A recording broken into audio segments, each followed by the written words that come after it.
For today's video pala ay papunta tayo sa Hangiles, Pampanga upang mag-sign bilang ambassador ng Ride and Shine. Bali nakasama pala natin dito ang mga bago nating tropa dito. Walang iba kundi ang international riders. Sila pala ay katulad ko din na nangangarap na maging isang successful motovlogger or isang content creator balang araw. Bali kasama din natin sila na mag-sign dito bilang isang ambassador ng Ride and Shine. Bali papakilala ko pala sila isa-isa upang malaman nyo ang mga pangalan nila. Pero bago ko sila ipakilala sa inyo, tignan nyo muna sila kung gaano sila kakulit sa daan kapag nagsama-sama sila. Mahiwagang salamin, kailan ba niya aaminin? So ayun, nangabali sila pala sina vlog ni Enzo Vinny Moto, Kiko Moto, Lady Rider, Fire Dragon, Toperman, Boss Albert at si Lady Boy. Naintindihan nyo ba? Mukhang napabilis ata yung pagsasalita ko So ayun na nga at paalis. Na nga kami dito patungong Pampanga.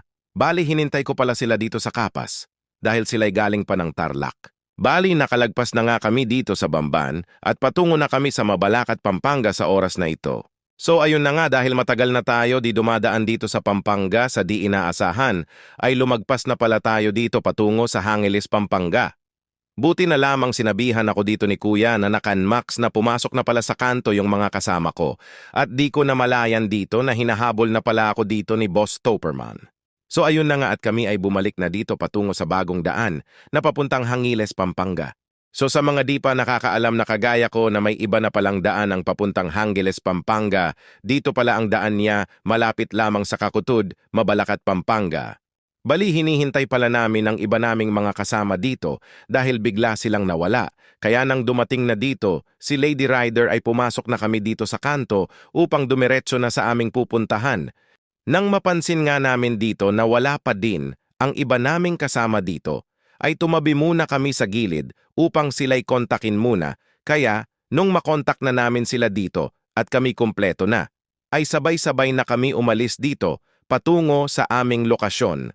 So ayun na nga at malapit na lamang pala dito ang aming lokasyon, bali dito pala sa EN Deca Salon, ang aming venue o event na aming pupuntahan. Kaya pagdating na nga namin dito ay ipinaliwanag na ni Boss JP dito kung ano nga ba ang Ride and Shine at pumirma na kami dito upang maging isang ambassador na ng Ride and Shine. So ayun, bali pagkatapos namin pumirma sa Ride and Shine ay umalis na kami dito para kami ay makauwi na sa aming kanya-kanyang tahanan, ngunit biglang nagyaya muna ang mga bagong tropa dito na magkape muna bago kami umuwi dito, kaya nagkape muna at kumain muna kami dito sa 7-Eleven Bamban. So ayun na nga, pagkatapos namin dito ay nagpaalam na ako sa kanila dito upang diretso na at di na pumarada pa ang ating mga tropa dito. Kaya next time. Pagkay priko. Pagkay.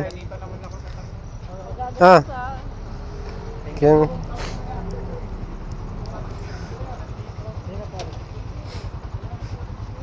banda dire-diretso na.